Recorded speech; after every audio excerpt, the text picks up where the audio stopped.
ध्यानमूलं गुरुर्मूर्ति पूजामूलं गुरुर्पदं मंत्रमूलं गुरुर्वाक्यं मोक्षमूलं गुरुर्कृपा। ओम श्री परमात्मने नमः। ओम परम पूज्य गुरुदेवाय नमः। भगवत प्रेमी आत्मजन, प्यारे भाई और बहनों, पिछले सत्संग में श्री भगवान जी ने ज्ञान, कर्म और कर्ता के तीन भेद, सात्विक, राजस और तामस, इन भावों का वर्णन किया, जिसमें हमें सात्विक ज्ञान कर्म को अपनाना चाहिए और राजस और तामस का परित्याग करना चाहिए। ये वर्णन हमने पिछले सत्संग में सुना। आज के सत्संग में श्री भगवान जी बुद्धि और धृति दोनों के तीन भेद अर्थात सात्विक, राजसी और तामसी तीनों का वर्णन करते हैं और तीनों का वर्णन करने का भाव यही है, वो अर्जुन को संबोधित करते हुए कह रहे हैं, हम भक्तों के लिए ये प्रेरणा का विषय है, भगवान की आज्ञा है कि हमें सात्विक बुद्धि और सात्विक धारणा शक्ति को धारण करना चाहिए, सात्विक धरती की धारणा हमें करनी चाहिए तथा राजसी और तामस को त्याग देना चाहिए। इस हेतु श्री भगवान जी श्लोक 29 अध्याय 18 में अर्जुन को सावधान करते हुए कहते हैं कि हे अर्जुन, तुम ध्यान पूर्वक सुनो, मैं तुम्हें बुद्धि का और धरती का उनके गुणों के अनुरूप भेदों को विभाग पूर्वक जैसे कि कहा गया है कहता हूं। पहले 3 श्लोक में श्री भगवान सात्विक बुद्धि और अगले 3 श्लोक में सात्विक, राजसी और तामसी धृति का वर्णन कर रहे हैं।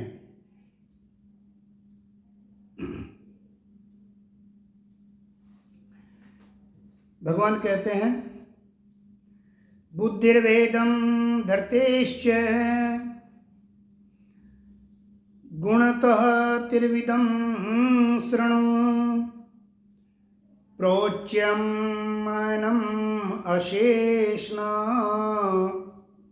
पृथक्त्वेन धनंजय। हे धनंजय, अब तू बुद्धि का और धृति का भी गुणों के अनुरूप 3 प्रकार का भेद मेरे द्वारा संपूर्णता से विभाग पूर्वक कहा जाने वाला सुन। भगवान अर्जुन को सावधान करते हुए कह रहे हैं कि तुम्हें जो मैं ये संपूर्णता से कहे जाने वाले सात्विक बुद्धि और धरती, इनको तीनों विभाग द्वारा अर्थात तीनों के द्वारा वो किस प्रकार से कहा गया है, मैं उसका वर्णन कर रहा हूं, आप ध्यानपूर्वक सुने। धरती का तात्पर्य उस धारणा विशेष शक्ति से है जिसके द्वारा हम अपनी बुद्धि की ही एक वृत्ति का नाम धृति है। जैसे पहले जो ज्ञान का वर्णन भगवान ने कहा कि ज्ञान किस प्रकार से सात्विक, राजसी और तामसी होता है, तो ज्ञान भी बुद्धि की एक वृत्ति है और धरती भी, धारणा शक्ति भी बुद्धि की एक वृत्ति ही है। तो भगवान उसका वर्णन करते हुए कहते हैं, अब सात्विक बुद्धि के क्या लक्षण हैं। भगवान कहते हैं, प्रवृत्तिम च निवृत्तिम च कार्य अकार्ये भय अभय बंध मोक्षम च या वेत्ति बुद्धि सपार्थ सात्वकी। हे पार्थ, जो बुद्धि प्रवृत्ति मार्ग और निवृत्ति मार्ग को, कर्तव्य और अकर्तव्य को, भय और अभय को तथा बंधन और मोक्ष को यथार्थ जानती है, वास्तव में जो जानती है वह बुद्धि सात्विक है। कैसी बुद्धि सात्विक है? भगवान ने कहा कि जो बुद्धि प्रवृत्ति और निवृत्ति दोनों मार्ग को जानने वाली है। तो प्रवृत्ति कहते हैं जो गृहस्थ में रहते हुए अनासक्त भाव से, निष्काम भाव से अपने और सभी के हित में, दूसरों के हित में, परमात्मा की प्राप्ति के लिए जो प्रयासरत रहता है, ऐसी वृत्ति को प्रवृत्ति मार्ग कहा गया। तथा जो संसार से उपराम हो गए हैं,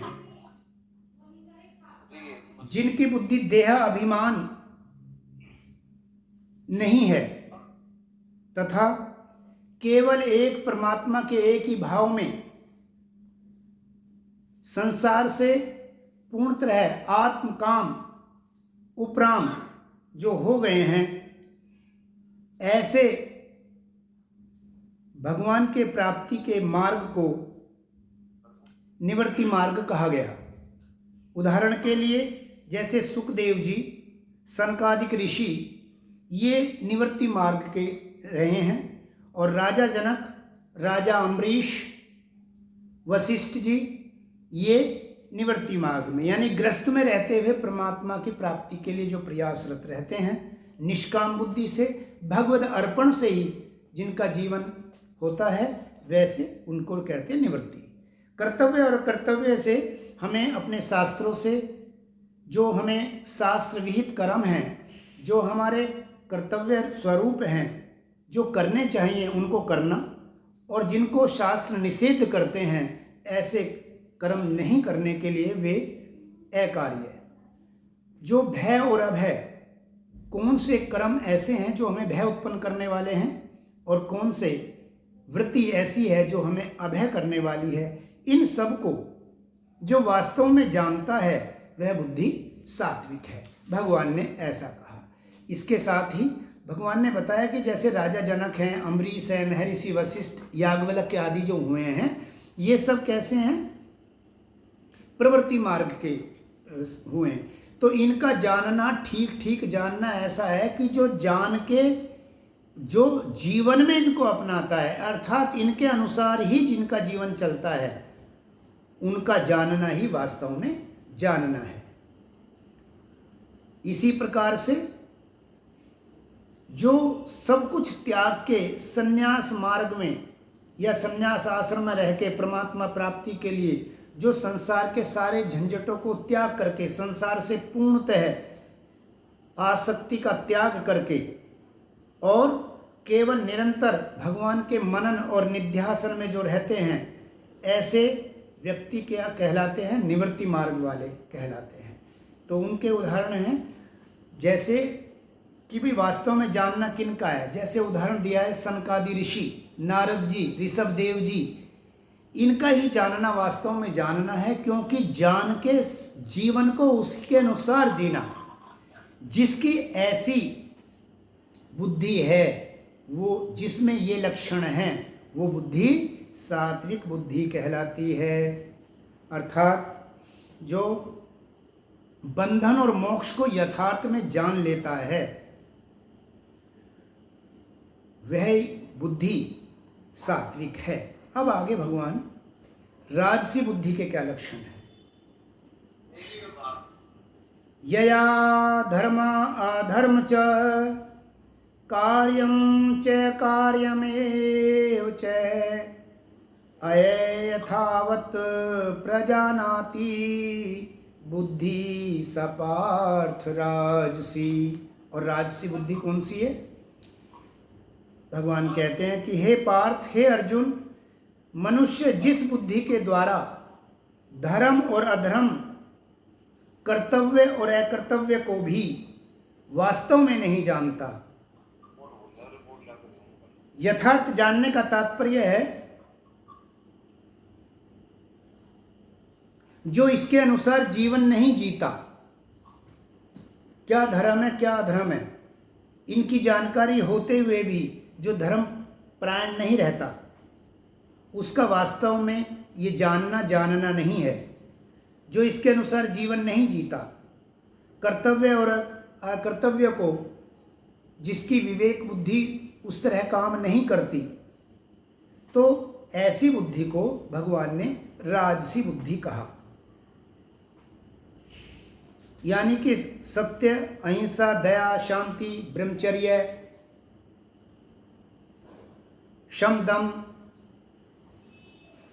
जितने भी ये सब कार्य, सेवा इत्यादि के जो शुभ कार्य हैं, शास्त्र विहित जो कार्य हैं, इन आचरणों का जो शास्त्र के अनुसार जो बताया गया है उसमें ना हो के वे दूसरों के हित में जो कर्म करना ही वो धर्म है। जो दूसरे के हित में नहीं कर रहा है वह धर्म नहीं कहलाता। अर्थात जो झूठ, कपट, चोरी, व्यभिचार इत्यादि का सहारा लेता है वो अधर्म है। जो इस प्रकार से विवेक बुद्धि के अनुसार जीवन नहीं जीता, ऐसी बुद्धि के साथ जो जीता है, उस बुद्धि को हम राजसी बुद्धि कहते हैं, भगवान कह रहे हैं। अब भगवान आगे, क्योंकि वास्तविक जानना तो उन्हीं का जानना है जो उसके अनुसार जीवन को जीते हैं। अब आगे भगवान तामसी बुद्धि के लक्षण बताते हुए कहते हैं श्लोक 32 में, अधर्मं धर्मम् इति या मन्यते तमसा आवृता स्वार्थान विपरीतां च बुद्धि सा पार्थ तामसी। हे अर्जुन, जो तमोगुण से घिरी हुई बुद्धि, तमोगुण के भगवान पहले लक्षण बता चुके हैं। आलस, निद्रा, विवेक बुद्धि ना होना, शास्त्रों के अनुसार कर्म ना करना, दूसरों का अहित का चिंतन करते रहना, दूसरों का अहित करना। तो जिनकी बुद्धि अधर्म हो गई है और अधर्म को धर्म मान लेता है, ऐसे अज्ञान में जो बुद्धि है वह संपूर्ण पदार्थों को विपरीत मान लेता है। वह संसार को का प्राप्त करना ही उद्देश्य मानता है और अपना वास्तविक उद्देश्य, मानव जीवन का जो वास्तविक उद्देश्य भगवत प्राप्ति है, उसको भूल जाता है। ऐसी बुद्धि तामसी है।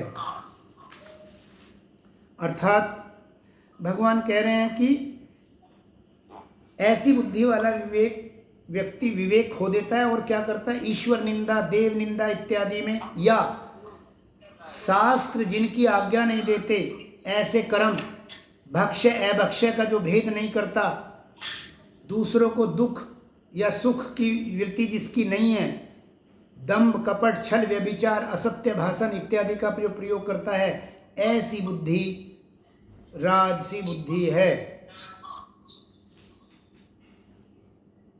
अर्थात ऐसी बुद्धि तामसी बुद्धि है, क्योंकि उसे असंतोष रहता है, किसी भी संतोष उसको नहीं रहता, दम होता है, कपट, व्यभिचार इत्यादि का वो अपने जीवन में धारणा करता है। तो कहने का मतलब ये है कि उसकी बुद्धि तमोगुण से ढक जाती है। तो जिस बुद्धि की विवेक शक्ति सर्वथा लुप्त सी हो गई हो, इस कारण जिसके द्वारा प्रत्येक विषय में बिल्कुल उसका निश्चय उल्टा हो, यह बुद्धि तामसी है।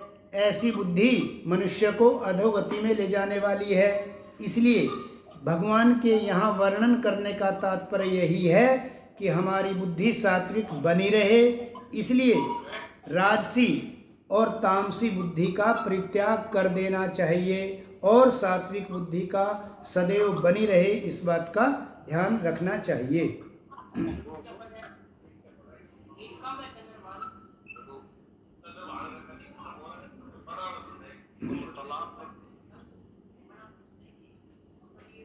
अब आगे भगवान धरती के लक्षण बताते हैं।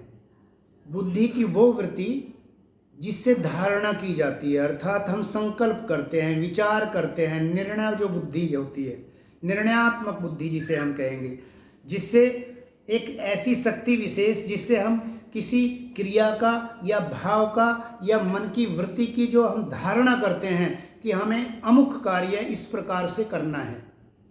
तो ऐसी धारणा शक्ति जिसकी होती है, ये धारणा शक्ति भी 3 तरह की भगवान वर्णन कर रहे हैं। अब भगवान इस श्लोक में सात्विक धरती के लक्षण बताते हैं कि वो जो धारणा शक्ति है विशेष, वो सात्विक के लक्षण क्या हैं।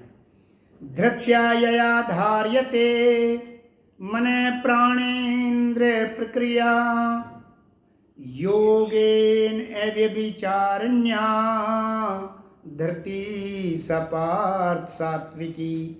हे पार्थ, जिस अव्यभिचारिणी धारण शक्ति से मनुष्य ध्यान योग के द्वारा मन, प्राण और इंद्रियों की क्रियाओं को धारण करता है, वह धरती सात्विकी है।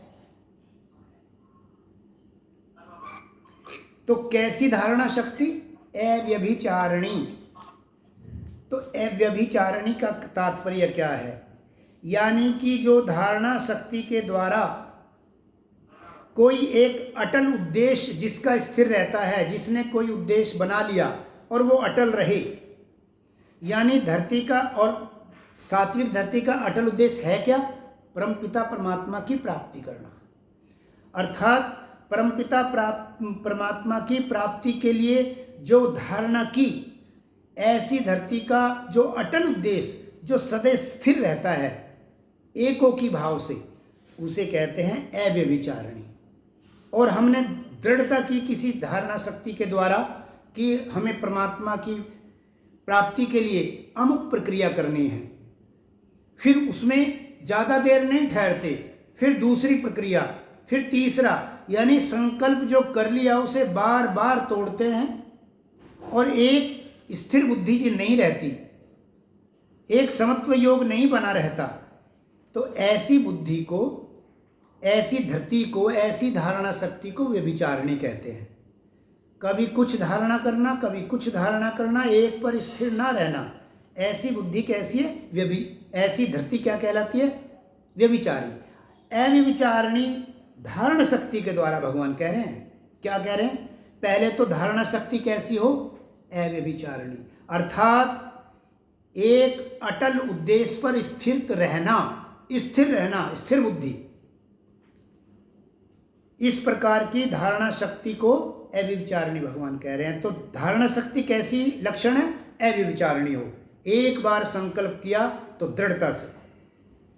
दूसरे, इस शक्ति धारणा शक्ति के द्वारा फिर क्या करें? ध्यान योग के द्वारा मन, प्राण और इंद्रिय की क्रियाओं को धारण करता है, वह धरती सात्विक है। बहुत ध्यान देने वाली बात। क्या? मन, प्राण और इंद्रियों की क्रियाओं को धारण करना। किसके द्वारा धारण करना? ध्यान योग के द्वारा। ध्यान में जाके जो मन की प्रक्रिया है, मन की क्रिया क्या है? मन देखे 2 है, मन हमारा बाह्य मन और अंतः मन, दोनों जगह काम करता है। ये कड़ी है मेरी और संसार की, इन दोनों के बीच में ये कार्य करता है। इनकी पूरी प्रक्रियाओं को रोककर परमात्मा में लगाना, और वो किसके द्वारा होगा? ध्यान के द्वारा होगा वो। तो मन की क्रियाओं को ध्यान में लगाना, और किसकी क्रियाओं को? प्राण की क्रियाओं को।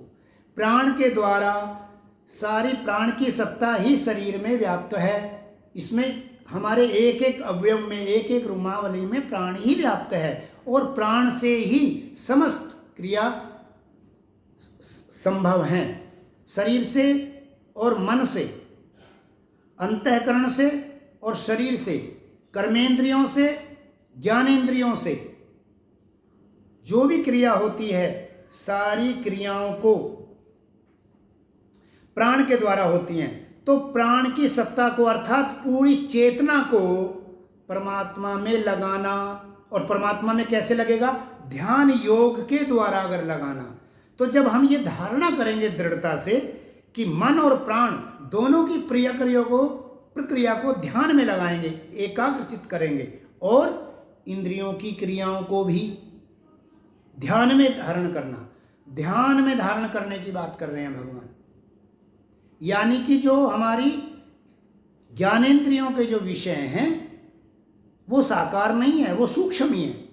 तो उनको भी कहाँ करना है? ध्यान योग के द्वारा जो धारण करने की शक्ति है, जो ऐसी धारणा शक्ति रखता है कि मन को और प्राण को और क्रियाओं, इंद्रियों की संपूर्ण क्रियाओं को ध्यान में,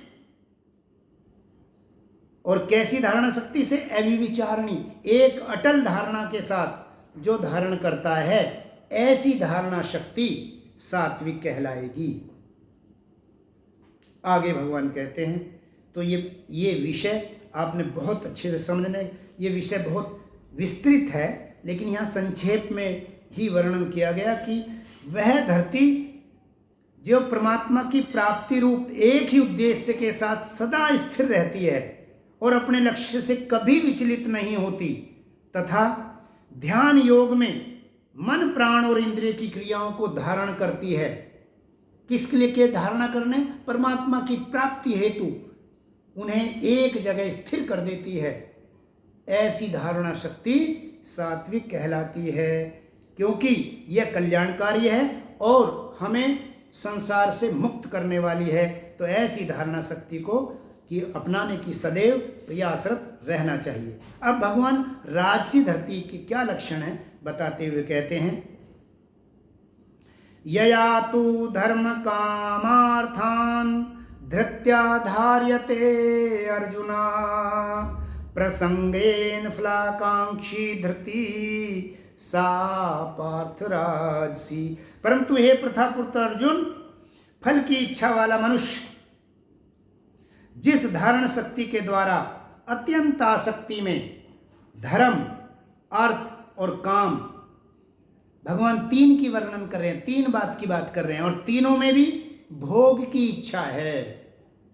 अगर मैंने धर्म भी किया तो मुझे इससे अमुक धन की प्राप्ति होगी, अमुक सुख की प्राप्ति होगी, अमुक शारीरिक सुख की प्राप्ति होगी या मानसिक सुख की प्राप्ति होगी। यानी धर्म, अर्थ और काम को पूर्ण आसक्ति के साथ, भगवान कहते हैं अति इच्छा के साथ, जो ऐसी धारणा शक्ति के द्वारा इन तीनों को काम को करता है।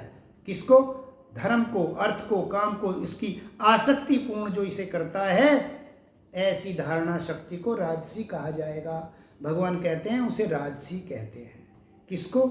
जो धर्म, अर्थ और काम तीनों में ही फल की इच्छा रखे, जो संसार के भोग अथवा स्वर्ग इत्यादि के भोग की जो इच्छा रख के कार्य करता है, ऐसा फलाकांक्षी भगवान ने कहा कि ऐसा फल की इच्छा रखने वाला मनुष्य जब अपनी धारणा शक्ति से धर्म, अर्थ और काम की पूर्ति के लिए जो अपने आप को संलग्न करता है, ऐसा सकाम मनुष्य की जो ये धारणा शक्ति है, करेगा तो धारणा शक्ति से ही, संकल्प से ही, पर ऐसी धारणा, ऐसी धरती जो आसक्ति से परिपूर्ण है, दृढ़ता इसमें भी है, दृढ़ता सात्विकता में भी थी, लेकिन ये दृढ़ता कैसी है? आसक्ति रखने वाली है। तो जो कामों की जो धारण करना है, ऐसी धरती क्या कहलाएगी? राजसी कहलाएगी। तो हमें ऐसी राजसी धरती का, धारणा शक्ति का त्याग करके सात्विक धारणा करनी है। अब तामसी धरती का लक्षण बताते हुए भगवान कहते हैं, यया स्वप्नम भयम शोकम विषादम मदम एव च न विमुच्यति दुर्मेधा धृति सपार्थ तामसी। अब कौन सी धृति अर्थात धारणा शक्ति तामसी है? भगवान कहते हैं यया स्वप्नम, ऐसी जिसकी दुर्मेधा बुद्धि है। दुर्मेधा अर्थात दुष्ट बुद्धि वाला मनुष्य, जिस धारणा शक्ति के द्वारा निद्रा, भय, चिंता और दुख तथा उन्मुक्त रहता है और उसको कभी नहीं छोड़ता और धारण किए रहता है, ऐसी धारणा शक्ति तामसी है। निद्रा तंद्रा यानी कि मन में जो और इंद्रियों के द्वारा जो काम होने वाले हैं उनमें भी आलस करना, जो कर्तव्य बनते हैं उनको भी टालना, ढंग से ना करना, विवेक बुद्धि विचार करके ना करना, ऐसे ही उन्मुक्तता से इसके दूरगामी परिणाम क्या होंगे इस विचार को दूर रखते हुए ऐसी वृत्ति को उन्मुक्त वृत्ति कहा है। अर्थात जो गर्व, घमंड इत्यादि से परिपूर्ण रहता है, ऐसी उन्मत्तता और विभिन्न प्रकार की दुश्चिंताओं से ग्रस्त जिसका मन रहता है, शोकाकुल रहता है, इंद्रियां संतुष्ट न रहते ही अर्थात संताप और शोक से व्याप्त रहती हैं, ऐसी धारणा शक्ति जिसकी है, ऐसे कार्य करने की जिसकी है, ऐसी धारणा शक्ति को भगवान ने तामसी शक्ति कहा है। अर्थात जो त्याग करने योग्य हैं, जो तामस भावों को जिस धरती के कारण मनुष्य छोड़ नहीं सकता, ऐसी धारणा शक्ति हमें संसार से बांधने वाली है और ना केवल बांधने वाली है, ऐसा भी हो सकता है कि वो मनुष्य योनि से हमें तिर्यक योनि में ले जाने वाली है। तो ऐसी धारणा शक्ति का हमें परित्याग करना चाहिए। तो जो भगवान ने हमें आज बताया कि सात्विक बुद्धि के क्या लक्षण हैं और सात्विक धारणा शक्ति के क्या लक्षण हैं, तो ये हमें सात्विक धारणा और सात्विक बुद्धि बनाए रखने का प्रयासरत रहना चाहिए, प्रयास करते रहना चाहिए और तामसी एवं राजसी बुद्धि और धारणा शक्ति का परित्याग कर करके परमात्मा प्राप्ति के लिए सदैव सतत प्रयत्नशील रहना चाहिए, भक्ति से संलग्न रहना चाहिए। आज के लिए इतना ही, शेष फिर आइए सबके लिए मंगल कामना। ओम सर्वे भवन्तु सुखना, सर्वे सन्तु निरामया, सर्वे भद्राणि पश्यन्तु, मा कश्चित् दुःखभाग् भवेत्। ओम।